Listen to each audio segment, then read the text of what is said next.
The following story has been brought to you by StoriesToInspire.org. So I read this story that this Rosh Hashiva came to, in the Dirshu Pesach, it's a nice story. It says names and everything there. This Rosh Hashiva came to America to collect money, and he came during COVID, and it was a royal disaster. Nobody let him into his house, and people were scared, and people told him, you put a mask over your nose, and going through their pachad. And basically, he went back to Eretz Yisrael, not even having covered his expenses, and the yeshiva was really in trouble. And he sits down on the plane, and he has his wherever accompanied him is to his left. To his right is this Israeli from Tel Aviv. Looks at him like, oh no, stewardess, could I change seats? No. He's stuck next to this crazy guy with a beard the entire time. And Rashiva noticed, and he stares out the window. He won't even look. He just stares out the window. Realizes this guy doesn't want to look at him because he's crazy. He's stuck for 16 hours. I said, I'm not going to stop. He just kept asking him, if you have to go to the bathroom, please don't worry. I don't mind getting up. He's trying to be as polite as possible. And he's still staring out the window. And finally he sneezes and he needs a tissue. So at this point he was stuck. He had to take the tissue.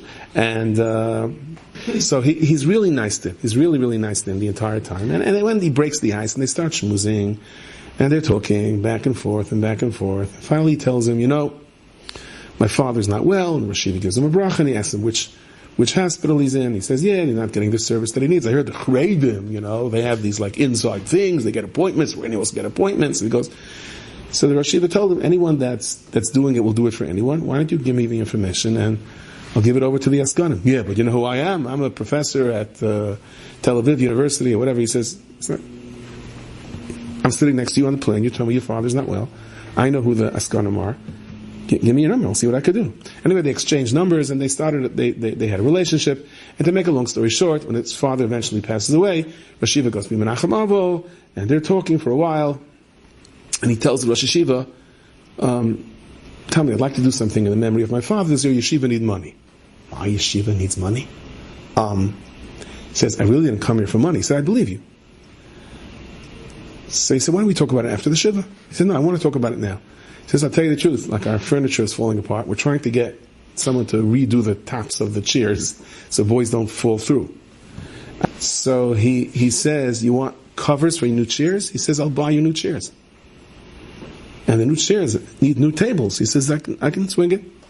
He winds up buying new chairs and new tables for the whole Beis Medrash, and they're making a siyum, so he invites them to the siyum, and to his mazel, the equivalent of Con Edison, whatever it's called, the Israeli company, they shut off the electricity for 40,000 shekel payment.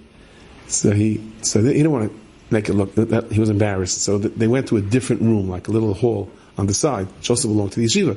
He said, well, the new chairs are in the Beis Medrash. I want you to show you the new chairs that you bought. So he went to see the new chairs that he bought. And the new chairs that he bought were beautiful, but he says, why are the lights off? He said, the financial situation with the electric company. We're having a sichsach with them. They want us to pay the bill. So he fudged the 40,000 shekel bill, and he bought new furniture for everything else. Somebody asked me a question when I said the story. Oh, come on. You think the Rosh Hashiva wasn't thinking about that eventually this is a fish here? He realized the guy's a wealthy guy. He's sitting in front. You think when he was being nice to him, he wasn't thinking maybe get money from him? So I said, I don't know what the Rosh Hashiva was thinking. But I can tell you one thing.